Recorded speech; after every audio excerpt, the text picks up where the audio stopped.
السلام عليكم ورحمة الله وبركاته. إن الحمد لله نحمده ونستعينه ونستغفره ونعوذ بالله من شرور أنفسنا ومن سيئات أعمالنا. من يهده الله فلا مضل له ومن يضلل فلا هادي له. وأشهد أن لا إله إلا الله وحده لا شريك له. وأشهد أن محمدا عبده ورسوله. اللهم صل على محمد وعلى آل محمد كما صليت على إبراهيم وعلى آل إبراهيم إنك حميد مجيد. اللهم بارك على محمد وعلى آل محمد كما باركت على إبراهيم وعلى آل إبراهيم إنك حميد مجيد. يا أيها الذين آمنوا اتقوا الله حق تقاته ولا تموتن إلا وأنتم مسلمون. أما بعد فإن خير الكلام كلام الله وخير الهدي هدي محمد صلى الله عليه وسلم وشر الأمور محدثاتها وكل محدثة بدعة وكل بدعة ضلالة. أعوذ بالله من الشيطان الرجيم. ولله غيب السماوات والأرض وإليه يرجع الأمر كله فاعبده وتوكل عليه وما ربك بغافل عما تعملون. كتاب الله لولا أن هدانا لما وضح السبيل ولا استقاما. عرفتم حقه فرعيتموه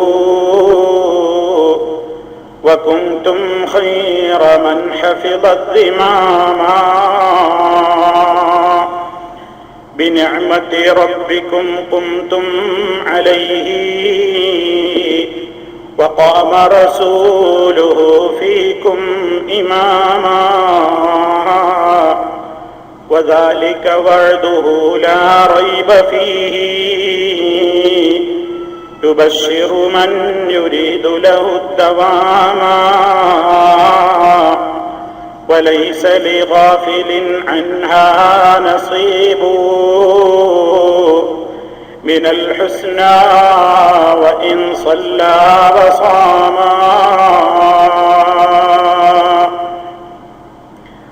അല്ലാഹുവിന്റെ മഹത്തായ അനുഗ്രഹത്താൽ കർണാടകയിലെ ഉപ്പിനങ്ങാടി എന്ന സ്ഥലത്ത് ഇന്ന് രാവിലെ മുതൽ ആരംഭിച്ചിട്ടുള്ള ഈ മഹത്തായ വിജ്ഞാനവേദി, അതിൽ സന്നിഹിതരായിട്ടുള്ള എന്റെ പ്രിയപ്പെട്ട സഹോദരി സഹോദരന്മാരെ, സുഹൃത്തുക്കളെ, ഈ ശബ്ദം ലോകത്തിന്റെ വിവിധ ഭാഗങ്ങളിലൂടെ മലയാളം ഇസ്ലാമിക് ക്ലാസ് റൂമിലൂടെയും അൽ ഇസ്ലാഹ് റേഡിയോയിലൂടെയും സലഫി വോയിസ് റേഡിയോയിലൂടെയുമെല്ലാം ശ്രവിച്ചുകൊണ്ടിരിക്കുന്ന എന്റെ പ്രിയപ്പെട്ട ശ്രോതാക്കളെ, അല്ലാഹു സുബ്ഹാനഹു വ തആല നമ്മുടെ ഈ മഹത്തായ മഹാസമ്മേളനം ഒരു വലിയ സൽക്കർമ്മമായി നമ്മിൽ നിന്ന് സ്വീകരിക്കുകയും അല്ലാഹുവിന്റെ സ്വർഗത്തിന് അവകാശികളായിത്തീരുന്ന മഹാഭാഗ്യവാന്മാരുടെ കൂട്ടത്തിൽ നമ്മെ ഓരോരുത്തരെയും ഉൾപ്പെടുത്തി അനുഗ്രഹിക്കുകയും ചെയ്യുമാറാകട്ടെ. പരിശുദ്ധ ദീനുൽ ഇസ്ലാം, ആ ഇസ്ലാമാണ് ശാന്തി, ഇസ്ലാമാണ് സമാധാനം എന്ന ഒരു വിഷയത്തിൽ ഒതുങ്ങി നിന്നുകൊണ്ടാണ് ചില കാര്യങ്ങൾ എന്റെ പ്രിയപ്പെട്ട ശ്രോതാക്കളുടെ മുമ്പിൽ വിവരിക്കുവാൻ ഞാൻ ഉദ്ദേശിക്കുന്നത്.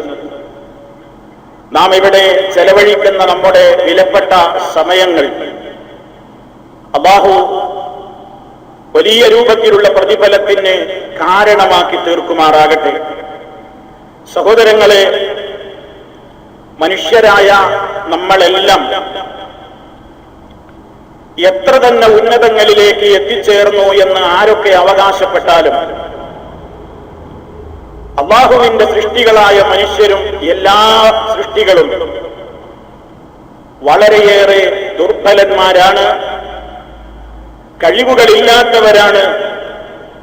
ഒരുപാട് പ്രയാസങ്ങൾ പല ഘട്ടങ്ങളിലൂടെ തരണം ചെയ്തുകൊണ്ട് മുന്നോട്ട് പോകേണ്ടവരാണ്. ഒരാളിലേക്കും ആവശ്യമില്ലാതെ എല്ലാത്തിനും ഞാൻ തന്നെ മതി എന്ന് പറയുവാൻ അവകാശമുള്ള ഒരേ ഒരു ശക്തി അത് സൃഷ്ടാവായ അല്ലാഹു റബ്ബുൽ ആലമീൻ മാത്രമാണ്. അവനാണല്ലോ ഖാലിഖ്. അവനൊഴികെയുള്ളതെല്ലാം ഈ പ്രപഞ്ചം മുഴുവനും മഖ്ലൂഖുകളാണ്. ആ മഖ്ലൂഖുകൾക്ക് മുഴുവനും ഖാലിഖായ അല്ലാഹുവിലേക്ക് ആശ്രയിക്കാതെ ജീവിക്കാനേ സാധ്യമല്ല. അത് മനുഷ്യ സമൂഹത്തെ പ്രത്യേകം എടുത്തുകൊണ്ട് അല്ലാഹു പറഞ്ഞിട്ടുണ്ട്, യാ അയ്യുഹന്നാസ്, ഓ മനുഷ്യരെ, മുഴുവൻ മനുഷ്യരെയും വിളിച്ചുകൊണ്ട് അല്ലാഹു പറയാണ്, അൻതുമുൽ ഫുഖറാഉ ഇലല്ലാഹ് വല്ലാഹു ഹുവൽ ഗനിയ്യുൽ ഹമീദ്. നിങ്ങളെല്ലാവരും അല്ലാഹുവിലേക്ക് ആവശ്യക്കാരാണ്, നിങ്ങളെല്ലാവരും അല്ലാഹുവിലേക്ക് ആവശ്യമുള്ളവരാണ്. എന്നാൽ അല്ലാഹു ആകട്ടെ ഹുവൽ ഗനിയ്യുൽ ഹമീദ്, അവന് ഒരാളുടെയും ആശ്രയമില്ലാത്ത നിലക്ക് അവൻ സ്വയം എന്തിനും പോന്നവനാണ്, അവൻ സ്വയം പര്യാപ്തനാണ്, അവൻ എന്തിനും കഴിവുള്ള ധന്യനാണ്. എല്ലാവരുടെയും സ്തുതിക്ക് അർഹതപ്പെട്ട ശക്തിയും അവൻ തന്നെയാണ്. മനുഷ്യരെ സംബന്ധിച്ചിടത്തോളം മനുഷ്യനെപ്പോഴും ഈ വസ്തുത ഓർക്കണം, ഞാൻ കഴിവില്ലാത്തവനാണ്, ഞാൻ എന്റെ റബ്ബിലേക്ക് എന്റെ മനസ്സ് എപ്പോഴും തിരിക്കേണ്ടവനാണ്. എന്റെ റബ്ബ് എന്നെ സഹായിച്ചാലല്ലാതെ എനിക്ക് മുന്നോട്ട് പോകാനാവില്ല. കാരണം ഞാൻ ഇന്ന് എത്ര വലിയ ഉന്നതമായ തലങ്ങളിലേക്ക് എത്തിച്ചേർന്നിട്ടുണ്ടെങ്കിലും ഞാൻ ഈ ഭൂമിയിലേക്ക് പിറന്നു വീഴുമ്പോൾ മനുഷ്യ, നമ്മെ സംബന്ധിച്ച് നമ്മളൊന്ന് ചിന്തിക്കണ്ടേ. അല്ലാഹു തആല പറയുന്നു, അല്ലാഹു അഖ്റജകും മിൻ ബുതൂനി ഉമ്മഹാതികും ലാ തഅലമൂന ശൈആ വജഅല ലക്കുമുസ് സമഅ വൽ അബ്സാറ വൽ അഫ്ഇദത ലഅല്ലകും തശ്കുറൂൻ. വിശുദ്ധ ഖുർആൻ സൂറത്തുൻ നഹ്ലിലെ 78-ാമത്തെ ആയത്തിലൂടെ പഠിപ്പിക്കുകയാണ്, അല്ലാഹു നിങ്ങളുടെ മാതാക്കളുടെ വയറുകളിൽ നിന്ന്, നിങ്ങളുടെ ഉമ്മമാരുടെ ഗർഭാശയങ്ങളിൽ നിന്ന് അല്ലാഹു നിങ്ങളെ പുറത്തേക്ക് കൊണ്ടുവന്നു. ലാ തഅലമൂന ശൈആ, നിങ്ങൾക്ക് ഒന്നും വിവരമില്ലായിരുന്നു, നിങ്ങൾക്കൊന്നും അറിയാത്തവരായ നിലക്കാണ് നിങ്ങൾ ഈ ഭൂമിയിൽ ജനിച്ചു വീണത്. അവൻ നിങ്ങൾക്ക് കാഴ്ചശക്തി തന്നു, അവൻ നിങ്ങൾക്ക് കേൾവി ശക്തി തന്നു, അവൻ നിങ്ങൾക്ക് ഹൃദയം തന്നു. അങ്ങനെ എല്ലാ കാര്യങ്ങളും അല്ലാഹു നിങ്ങൾക്ക് നൽകി അനുഗ്രഹിച്ചത് അഹങ്കരിക്കാനല്ല, നിങ്ങൾ ആ റബ്ബിനെ ചോദ്യം ചെയ്യാനല്ല. ലഅല്ലകും തശ്കുറൂൻ. ഇതൊക്കെ ഒന്നുമില്ലാത്ത ഒരവസ്ഥയിൽ നിന്ന് എനിക്ക് അല്ലാഹു കണ്ണും കാതും കൽബുമൊക്കെ നൽകിയിട്ട് ഒരുപാട് കാര്യങ്ങൾ എന്റെ കണ്ണുകൾ കൊണ്ട് കാണാനും ഒരുപാട് കാര്യങ്ങൾ എന്റെ കാതുകൾ കൊണ്ട് കേൾക്കാനും ചിന്തിക്കാനും ഗ്രഹിക്കാനുമൊക്കെ എനിക്കെന്റെ റബ്ബ് അവസരം തന്നിട്ടുള്ളത്, അതൊക്കെ ഉപയോഗപ്പെടുത്തിയിട്ട് ഞാൻ എന്റെ റബ്ബിനെ ചോദ്യം ചെയ്യാനല്ല. ലഅല്ലകും തശ്കുറൂൻ, നിങ്ങൾ നന്ദിയുള്ളവരായി തീരാൻ വേണ്ടി, അല്ലാഹുവിന് ശുക്റുള്ളവരായി ജീവിക്കാൻ വേണ്ടിയാണ്. ഒന്നുമല്ലാത്തവരവസ്ഥയിൽ ഈ ഭൂമിയിലേക്ക് പ്രസവിക്കപ്പെട്ട നമുക്ക് അള്ളാഹു കണ്ണും കാതും കൽബും നൽകിയത്. ഇനിയും സഹോദരന്മാരെ, ഇവിടെ ജനിച്ചു വീണ നമ്മൾ ഏത് ഘട്ടത്തിലാ നമ്മൾ മരിച്ചു പോകുന്നതെന്നറിയുന്നില്ല. അള്ളയാണത് തീരുമാനിക്കുന്നത്. കുറെ ആളുകളാ ചെറുപ്പത്തിലേ മരിച്ചു പോകുന്നു. ചിലര് നല്ല യുവാക്കളായിരിക്കെ പെട്ടെന്നങ്ങ് മരിച്ചു പോകുന്നു. പലരും ഒരുപാട് കാലം ഈ ഭൂമിയിൽ ജീവിക്കുന്നു. അതൊക്കെ തീരുമാനിക്കുന്നതും അവൻ തന്നെയാണ്. അല്ലാഹു ഖലഖക്കും സുമ്മ യതവഫാക്കും വമിൻകും മൻ യുറദ്ദു ഇലാ അർദലിൽ ഉമരി ലകൈ ലാ യഅലമ ബഅദ ഇൽമിൻ ശൈആ ഇന്നല്ലാഹ അലീമുൻ ഖദീർ. അല്ലാഹയാണ് നിങ്ങളെ സൃഷ്ടിച്ചത്. അവനാണ് നിങ്ങളെ മരിപ്പിക്കുകയും ചെയ്യുന്നത്. നിങ്ങളുടെ കൂട്ടത്തിൽ തന്നെ മൻ യുറദ്ദു ഇലാ അർദലിൽ ഉമർ, ആയുസ്സിന്റെ അങ്ങേയറ്റത്തെ തലയിലേക്ക് തള്ളപ്പെടുന്നവരുണ്ട്. പറയുന്നത് എന്താണെന്ന് ഓർമ്മയില്ല. ഇപ്പോൾ പറഞ്ഞത് അടുത്ത നിമിഷത്തേക്ക് ഓർക്കാൻ കഴിയുന്നില്ല. അങ്ങനെയുള്ള പടുകിഴവനായി പറയുന്നതും കേൾക്കുന്നതുമൊന്നും ഓർമ്മയിൽ നിൽക്കാത്തവരവസ്ഥയിലേക്ക്, ഒന്നും അറിയാത്തവരവസ്ഥയിലേക്ക് മടക്കപ്പെട്ട് അങ്ങനെ ഒരുപാട് കാലം ഭൂമിയിൽ കഴിയുന്നവരുമുണ്ട്. ഇന്നല്ലാഹ അലീമുൻ ഖദീർ, നിശ്ചയം അല്ലാഹയാണ് എല്ലാം അറിയുന്നവനും എല്ലാത്തിനും കഴിവുള്ളവനും. ഇത് പരിശുദ്ധ ഖുർആൻ നമ്മെ ഓർമ്മപ്പെടുത്തുന്നത് എന്തിനാണ്? മനുഷ്യ, നിനക്കെല്ലാം അറിയാമെന്ന് അഹങ്കരിക്കരുത്.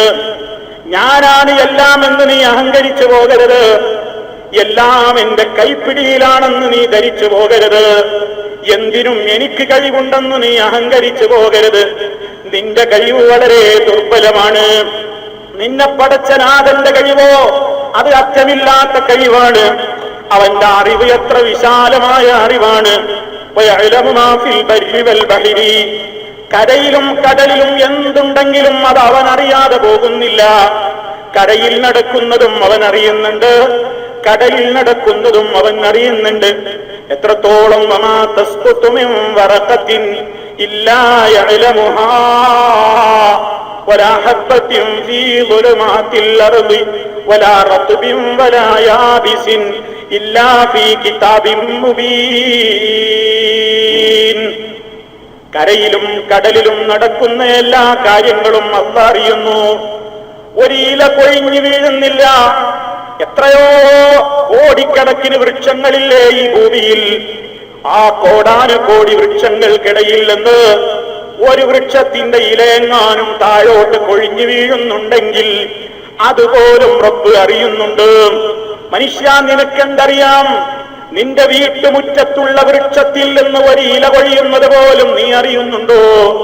നിന്റെ മൂക്കിന്റെ മുമ്പിൽ അതാ പടർന്ന് പന്തലിച്ച് നിൽക്കുന്ന ഒരു വൃക്ഷത്തിൽ നിന്ന് ഒരു ഇല വീഴുന്നത് പോലും നീ അറിയുന്നില്ലല്ലോ. സർവലോക പരിപാലകനായ റബ്ബ് ലോകത്തിന്റെ ഏതെല്ലാം ഭാഗങ്ങളിൽ കോടാനുകോടി മരങ്ങളുണ്ട്. അതിൽ നിന്ന് ഒരു ഇല എങ്ങാനും വീഴുന്നുണ്ടെങ്കിൽ അത് അവൻ അറിയാതെ സംഭവിക്കുന്നില്ല. ഒരു വിത്ത് ഈ ഭൂമിയിൽ എവിടെയെങ്കിലും അത് ഏത് ഇരുളിലാണ് കിടക്കുന്നതെങ്കിലും അത് ഉണങ്ങിയതാവട്ടെ പച്ചയാവട്ടെ എന്തുമാവട്ടെ എല്ലാം അവൻ അറിയുന്നുണ്ട്. അവന്റെ രേഖയിലുണ്ട്, അവന്റെ ഗ്രന്ഥത്തിലുണ്ട്. അപ്പൊ റബ്ബിന്റെ അറിവിന്റെ വിശാലത ഇനി ഇതിലപ്പുറം എങ്ങനെയാണ് അല്ലാഹു പറയേണ്ടത്? മനുഷ്യ, നിന്റെ മനസ്സ് പോലും അല്ലാഹു അറിയുന്നു. നിന്റെ എല്ലാം അറിയുന്നു. നിന്നെ മാത്രമല്ല, ലോകത്തെ മുഴുവനും അറിയുന്നു. ഏഴാകാശങ്ങളെ സൃഷ്ടിച്ചത് അവനാണ്. അത്ര തന്നെ ഏഴ് ഭൂമികളെയും പടച്ചത് അവനാണ്. അതിന്റെ ഇടയിലുള്ളതെല്ലാം നിയന്ത്രിച്ചും കൺട്രോൾ ചെയ്തുകൊണ്ടിരിക്കുന്നതും അവൻ തന്നെയാണ്. ഇങ്ങനെയൊക്കെ റബ്ബെന്തിനാ പറയുന്നത്? പടച്ച റബ്ബ് എല്ലാത്തിനും കഴിവുള്ളവനാണ് കേട്ടോ. അവനെല്ലാം അറിയുന്നവനാണ്. അതുകൊണ്ട് മനുഷ്യ, നീ ഒരിക്കലും അഹങ്കരിച്ചു പോകരുത്. എന്റെ റബ്ബിന്റെ ആ പ്രത്യേകമായ നിയന്ത്രണത്തിലാണ് ഞാനുള്ളത്. ആ റബ്ബിന്റെ കൽപ്പനകളെ അനുസരിച്ച് വിനയത്തോടെ ജീവിക്കലാണ് എനിക്ക് ശാന്തി കിട്ടാനുള്ള മാർഗമെന്നാണ് മനുഷ്യൻ മനസ്സിലാക്കേണ്ടത്. ശാന്തി തേടി മറ്റിടങ്ങളിലേക്ക് പോകേണ്ടവനല്ല.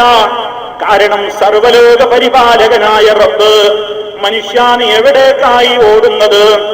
ആര് നിനക്ക് ശാന്തി തരാനാണ്? ആര് നിനക്ക് സമാധാനം തരാനാണ്? കാരണം ഇവിടെയുള്ള മുഴുവൻ ശക്തികൾക്കും അള്ളയാണ് ആശ്രയിക്കപ്പെടേണ്ടത്. അള്ളാനെയാണ് മുഴുവൻ ആളുകളും ആശ്രയിക്കേണ്ടത്. അതുകൊണ്ട് നീ മനസ്സിലാക്കിക്കോ, നീ കഴിവില്ലാത്തവനും നിന്റെ റബ്ബ് കഴിവുള്ളവനുമാണ്. നീ അറിവില്ലാത്തവനാണ്, നിന്റെ റബ്ബാണ് എല്ലാം അറിയുന്നവൻ. ലോകത്തിന്റെ മുമ്പിൽ അഹങ്കരിച്ച അഹങ്കാരികളൊക്കെ ഇന്ന് എവിടെ പോയി? ഓ സഹോദരന്മാരെ, ഇന്നേക്ക് 9 ദിവസമായില്ലേ ഒരു ഫ്ലൈറ്റ് കാണാതായിട്ട്? അതേ, മലേഷ്യയുടെ തലസ്ഥാനമായ കുലാലംപൂരിൽ നിന്ന് ചൈനീസ് തലസ്ഥാനമായ ബീജിംഗിലേക്ക് പറന്നുയർന്ന ബോയിങ് 777 എന്ന അധുനാധുന വിമാനത്തിന്റെ സ്ഥിതി ഇന്ന് എന്താണ്? ആർക്കാണ് അതിനെപ്പറ്റി വിവരമുള്ളത്? കടല് മുഴുവൻ അരിച്ചു പെറുക്കിയില്ലേ 10-40ഓളം കപ്പലുകൾ, അത്ര തന്നെ അധുനാധുന വിമാനങ്ങളും. ലോകത്തുള്ള കടലുകൾ മുഴുവനും മരിച്ചു പെറുക്കി തീർന്നു എന്നാ പറയുന്നത്. കണ്ടുപിടിക്കാൻ സാധിക്കുന്നില്ല. 1 ഡസനോളം വരുന്ന വലിയ വൻകിട രാജ്യങ്ങൾ ഞങ്ങളുടെ കയ്യിൽ എന്തിനും പറ്റിയ ഉപകരണങ്ങളുണ്ട്. ലോകത്തെവിടെയെങ്കിലും ഒരു മുട്ടുസൂചി വീണിട്ടുണ്ടെങ്കിൽ അത് കണ്ടുപിടിക്കാൻ ഞമ്മന്റെ കയ്യിൽ കോപ്പുകളുണ്ടെന്ന് അഹങ്കരിക്കുന്ന രാഷ്ട്രങ്ങളെവിടെ? ആർക്കും കണ്ടുപിടിക്കാൻ സാധിക്കുന്നില്ലല്ലോ.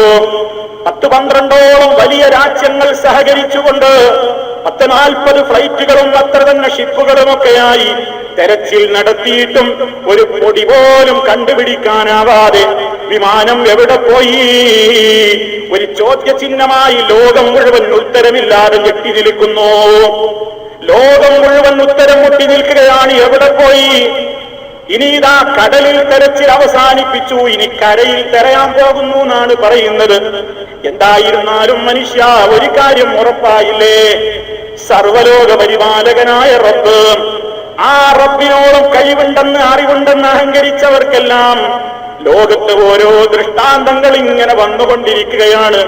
മനുഷ്യ, നീ എത്ര വലിയ ശാസ്ത്രരംഗത്ത് മുന്നോട്ട് പോയാലും, നിന്റെ കയ്യിൽ എത്ര അധുനാധുന ഉപകരണങ്ങൾ ഉണ്ടായാലും, നിന്റെ കയ്യിൽ ദുരന്ത നിവാരണത്തിനുള്ള മാർഗങ്ങൾ എത്ര തന്നെ ഉണ്ട് എന്ന് നീ അഹങ്കരിച്ചാലും, ഏതും കണ്ടുപിടിക്കാൻ ഞങ്ങളുടെ കയ്യിൽ സംവിധാനമുണ്ടെന്ന് നീ അഹങ്കാരത്തോടെ പറഞ്ഞാലും, നീ മനസ്സിലാക്കണം, നീയും അശക്തനാണ്. നിനക്കും വിവരമില്ല, നിനക്കും കഴിവില്ല. അതിലൂടെ മനുഷ്യൻ പഠിക്കണം, ഇതിന്റെ എല്ലാം അപ്പുറത്ത് എല്ലാത്തിനും കഴിയുന്ന, എല്ലാവരെയും അറിയുന്ന, എല്ലാം അറിയുന്ന, എല്ലാത്തിനും പവറുള്ള ഒരു ശക്തിയുണ്ട്. അതാണ് അല്ലാഹു റബ്ബുൽ ആലമീൻ. അവനാണ് സർവലോക പരിപാലകനായ റബ്ബ്. ഇവിടെയാണ് നമ്മൾ മനസ്സിലാക്കേണ്ടത്. ആ റബ്ബാണ് നമുക്ക് നിയമങ്ങൾ പഠിപ്പിച്ചു തന്നത്. ആ റബ്ബാണ് നമുക്ക് കാര്യങ്ങൾ എന്താണ്, എങ്ങനെ മനസ്സിലാക്കണം എന്ന കൃത്യമായിട്ടുള്ള വിവരണങ്ങൾ നമുക്ക് നടത്തി തന്നിട്ടുള്ളത്. ആ റബ്ബിനാണ് ആകാശഭൂമികളിലുള്ള അദൃശ്യം മുഴുവൻ അറിയുക.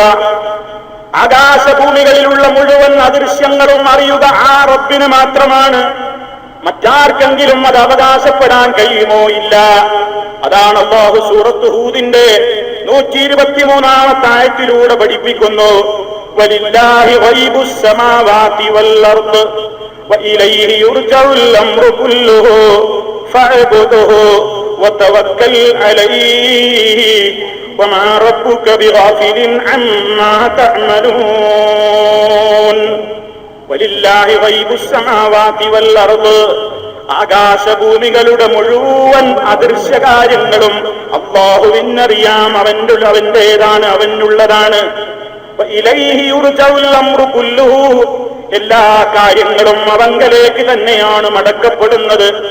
ആകയാൽ മനുഷ്യരെ അല്ലാഹു ഇതാ ആവശ്യപ്പെടുന്നു, അങ്ങനെ എല്ലാ ദൃശ്യങ്ങളും അറിയുന്ന റബ്ബ്, എല്ലാം അവനിലേക്കാണ് മടക്കപ്പെടുന്നത്. അത്രയും പവറുള്ള റബ്ബ്, ആ റബ്ബിനെയാണ് ഫഅബ്ദുഹു, നിങ്ങൾ അവനെ മാത്രം ആരാധിക്കണേ. വതവക്കൽ അലൈഹി, അവന്റെ മേൽ നിങ്ങൾ തവക്കുലാക്കണേ. അവന്റെ മേൽ നിങ്ങൾ കാര്യങ്ങളൊക്കെ വരമേൽപ്പിക്കണേ. വമാ റബ്ബുക, നിന്റെ രക്ഷിതാവ് അല്ല, ബിഗാഫിലിൻ അമ്മാ തഅമലൂൻ, നിങ്ങൾ പ്രവർത്തിച്ചു കൊണ്ടിരിക്കുന്ന ഒന്നിനെ സംബന്ധിച്ചും അല്ലാഹു അശ്രദ്ധനല്ല, അവനെല്ലാം ശ്രദ്ധിക്കുന്നുണ്ട്. നിങ്ങൾ എന്ത് പറഞ്ഞാലും അതവൻ കേൾക്കുന്നുണ്ട്, നിങ്ങൾ എന്ത് ചെയ്താലും അവൻ കാണുന്നുണ്ട്. നിങ്ങളുടെ ഒരു കാര്യവും അവനിൽ നിന്ന് മറഞ്ഞു പോകുന്നതല്ല. നിങ്ങളുടെ മനസ്സിലെ വികാരങ്ങൾ വരെ സർവലോക പരിപാലകനായ റബ്ബ് അറിയുന്നു. ഈ ബോധം നമ്മുടെ മനസ്സിൽ നിലനിർത്തിയാൽ പ്രിയമുള്ളവരെ നമുക്ക് സമാധാനം കിട്ടും. അവരിലേക്ക് എല്ലാം ഏൽപ്പിക്കാൻ നമുക്ക് മനസ്സുണ്ടായാൽ നമുക്ക് സമാധാനം കിട്ടും. എന്നാൽ ഈ ചിന്താഗതിയിൽ നിന്ന് മാറിയിട്ട് മനുഷ്യൻ എന്ത് ചെയ്യുന്നു? ശാന്തി കിട്ടാനും സമാധാനം കിട്ടാനും റബ്ബല്ലാത്തവരിലേക്ക് ഓടുകയാണ്. എന്താ അങ്ങനെ ഓടാൻ കാരണം? അള്ളാനെ ശരിക്ക് മനസ്സിലാക്കിയിട്ടുണ്ടെങ്കിൽ അവൻ അള്ളാന്റെ അടുക്കൽ നിന്ന് മറ്റൊരാളിലേക്ക് ഓടിപ്പോവില്ല. അള്ളാനെ മനസ്സിലാക്കാത്തതാണ് പ്രശ്നം. അവൻ അള്ളാഹുവിനെ അറിയേണ്ട നിലക്ക് അറിഞ്ഞിട്ടില്ല, മനസ്സിലാക്കേണ്ട നിലക്ക് മനസ്സിലാക്കിയിട്ടില്ല. പ്രപഞ്ചത്തിന്റെ നാഥനായ റബ്ബ് എല്ലാ മനുഷ്യർക്കും ഉൾക്കൊള്ളാൻ ആ നാഥനെ സംബന്ധിച്ചിടത്തോളം ആ നാഥനാണ് എല്ലാം നൽകുന്നത്. അവൻ മുടക്കിയത് തരാൻ ഒരാളെ കൊണ്ടും കഴിയൂല. അവൻ തരാൻ വിചാരിച്ചത് മുടക്കാനും ഒരു ശക്തിയെ കൊണ്ടും കഴിയൂല. ആപത്ത് വരുമ്പോ നമ്മുടെ മനസ്സിനെ അത് പഠിപ്പിക്കണം. പ്രയാസവും സങ്കടവും വരുമ്പോഴല്ലേ മനുഷ്യന്മാര് പലയിടങ്ങളിലേക്കും പോകുന്നത്. ആൾ ദൈവങ്ങളുടെ കാൽ കീഴിലേക്ക് മനുഷ്യൻ പോയി വീഴുന്നത് എന്തിനാ? ഒരു സ്വസ്ഥത കിട്ടാൻ, ഒരു ശാന്തി കിട്ടാൻ, ഒരു സമാധാനം കിട്ടാൻ. ആപത്ത് വരുമ്പോൾ, പ്രയാസപ്പെടുമ്പോൾ അവന്റെ മനസ്സ് താളം തെറ്റുകയാണ്. എന്നാൽ അങ്ങനെ പ്രയാസവും വിഷമങ്ങളും മനസ്സിനെ പിടികൂടുമ്പോൾ അല്ല എന്താ പറഞ്ഞത്? അലാ, അറിഞ്ഞുകൊള്ളണേ, ബിദിക്രില്ലാഹി തത്മഇന്നുൽ ഖുലൂബ്, ഹൃദയങ്ങൾക്ക് അടക്കം കിട്ടുന്നത് അല്ലാഹുവിനെ ഓർക്കുന്നതിലൂടെ മാത്രമാകുന്നു. അല്ലാഹനെ ഓർക്കലാണ് നമ്മുടെ മനസ്സിന് സ്വസ്ഥതയും സമാധാനവും കിട്ടാനുള്ള മാർഗം. നമുക്ക് എന്തെങ്കിലും കിട്ടാത്തതിന്റെ പേരിൽ വിഷമുണ്ടോ? മനസ്സിനെ പഠിപ്പിക്കണം. അല്ലാഹുമ്മ ലാ മാനിഅ ലിമാ അഅ്തൈത, അല്ലാഹുവേ നീ നൽകിയത് മുടക്കുന്നവനില്ല. വലാ മുഅ്തിയ ലിമാ മനഅത, നീ മുടക്കിയതിനെ നൽകുന്നവനുമില്ല. അപ്പൊ കിട്ടിയാലും അഹങ്കരിക്കണ്ട. കിട്ടിയ ഒരുപാട് ആളുകൾ, ഒരുപാട് അനുഗ്രഹങ്ങൾ കിട്ടി എന്ന് തോന്നുന്ന ആളുകൾ അഹങ്കരിക്കണ്ട, വലിയ സന്തോഷം കൊള്ളണ്ട. അതല്ല പരീക്ഷിക്കുകയാണ്. അതുപോലെ തന്നെ കിട്ടാത്ത ആളുകളും എന്ത് ചെയ്യണ്ട? സങ്കടപ്പെടണ്ട. അതും അല്ലാഹുവിന്റെ പരീക്ഷണമാണ്. ഇങ്ങനെ മനസ്സിനെ ദൃഢമായി അങ്ങ് പഠിപ്പിച്ചു കഴിഞ്ഞാൽ മനുഷ്യ മനസ്സുകൾക്ക് ശാന്തി കിട്ടും, സമാധാനം കിട്ടും. അല്ലാത്ത ആളുകളോ റബ്ബിൽ നിന്ന് പിടുത്തം വിട്ടാ പിന്നെ എവിടെയാ പോകേണ്ടതെന്ന് ഒരു തീർപ്പുണ്ടാവില്ല. അങ്ങനെയാണ് പ്രിയമുള്ളവരെ, അല്ലാഹുവിലുള്ള തവക്കുലങ്ങ് വിട്ടുകഴിഞ്ഞാൽ പിന്നെ മനുഷ്യൻ എവിടെയാണ് പോയി വീഴുക എന്നറിയൂല. ഇന്നൊരു സ്ഥലത്ത് പോയിട്ട് അവന് സമാധാനം കിട്ടുന്നില്ലെങ്കിൽ നാളെ അവൻ ആ സ്ഥലത്തെ ഒഴിവാക്കിയിട്ട് മറ്റൊരിടം തേടിപ്പോകും. നാളെ അവിടെ പോയിട്ടും സമാധാനം കിട്ടുന്നില്ലെന്ന് വന്നാൽ മൂന്നാമതൊരിടം തേടിപ്പോകും അവൻ. അവിടെയും സമാധാനമില്ലെന്ന് വന്നാൽ അവൻ നാലാമത്തൊരു കേന്ദ്രം തേടിപ്പോകും. ഈ ഓട്ടവും തേടിപ്പോക്കും അലച്ചിലും ഒന്നും ഒരു സംതൃപ്തിയും അവന്റെ മനസ്സിൽ വരുത്താതെ അവനിങ്ങനെ കറങ്ങിക്കൊണ്ടേയിരിക്കും. എവിടെയാണ് ശാന്തി? എവിടെയാണ് സമാധാനം? ഇവിടെയാണ് റബ്ബ് മനുഷ്യനോട് പറയുന്നത്, ഓ മനുഷ്യ, നിന്നെ പടച്ച നാഥനിൽ മാത്രം തവക്കുലാക്കിക്കോ. അവനെ മാത്രം നീ മുറുകെ പിടിച്ചോ, അവനോട് മാത്രം പ്രാർത്ഥിച്ചോ, അവനോട് മാത്രം സങ്കടം പറഞ്ഞോ. ആ നിലക്ക് നിന്റെ മനസ്സിനെ പിടിച്ചു നിർത്തി. എനിക്കെന്ത് വന്നാലും അതെന്റെ റബ്ബാണ് തീരുമാനിച്ചത്. എനിക്ക് ഖൈർ തന്നിരുന്നതും എനിക്ക് ശർറ് തരുന്നതും എന്റെ റബ്ബാണ്. ആ റബ്ബിന്റെ ഏത് തീരുമാനത്തോടും എനിക്ക് തൃപ്തിയാണ്, എനിക്ക് സന്തോഷമാണ്. എന്റെ റബ്ബ് എന്നോട് അനീതി കാണിക്കുകയില്ല. എനിക്കെന്റെ റബ്ബ് എന്ത് വിധിച്ചാലും അതൊക്കെ എനിക്ക് നല്ലതിനാണ്. താൽക്കാലികമായിട്ട് എനിക്ക് വിഷമം തോന്നിയാലും എന്റെ റബ്ബിന്റെ വിധിയാണ് എനിക്ക് നല്ലത്, അതിലാണ് എന്റെ ഖൈറുള്ളത്. കാരണം എന്റെ ഭാവി അറിയുന്നവൻ ഞാനല്ല, എന്റെ റബ്ബാണ് എന്റെ വരാൻ പോകുന്ന കാര്യം അറിയുന്നവൻ. അതുകൊണ്ട് അവൻ എനിക്ക് എന്ത് വിധിച്ചിട്ടുണ്ടെങ്കിലും അതിൽ ഞാൻ സന്തോഷിക്കുന്നു, ഞാൻ തൃപ്തിപ്പെടുന്നു. ഈ ഒരു മനസ്സാണോ പ്രിയമുള്ളവരെ നമുക്കുള്ളതെങ്കിൽ നമുക്ക് ശാന്തി കിട്ടും ഉറപ്പാണ്, സമാധാനം കിട്ടും ഉറപ്പാണ്. അതല്ല, അതിൽ നിന്ന് പിടുത്തം വിട്ട് മറ്റിടങ്ങളിലേക്ക് നിങ്ങൾ ഓടാൻ തുടങ്ങിയാൽ ഒരു ഫുൾ സ്റ്റോപ്പ് ഇല്ലാത്ത നിലക്ക് നിങ്ങൾ പലയിടത്തും ഓടി അലയേണ്ടി വരും എന്നതല്ലാതെ അവസാനം സ്വസ്ഥത കിട്ടാതെ സമാധാനം കിട്ടാതെ ഭൂമിയിൽ നിന്ന് ജീവനങ്ങ് അവസാനിപ്പിക്കേണ്ടി വരുന്നു. അതുകൊണ്ട് എന്ത് വേണം? സർവലോക പരിപാലകനായ റബ്ബിനെ ശരിക്കും മനസ്സിലാക്കണം. അതല്ലാതെ സമാധാനത്തിന് വേണ്ടി ലഹരി ഉപയോഗിച്ചിട്ട് കാര്യമില്ല. എത്രയോ ചെറുപ്പക്കാരതാ ഇന്ന്, ചെറുപ്പക്കാരികളും ചെറുപ്പക്കാരുമൊക്കെ ഇന്ന് പലരും അതാ സമാധാനം കിട്ടാഞ്ഞിട്ട് മദ്യത്തിലേക്ക് കൂപ്പുകുത്തുന്നു, ലഹരി നുണയുന്നു, മയക്കുമരുന്നിന്റെ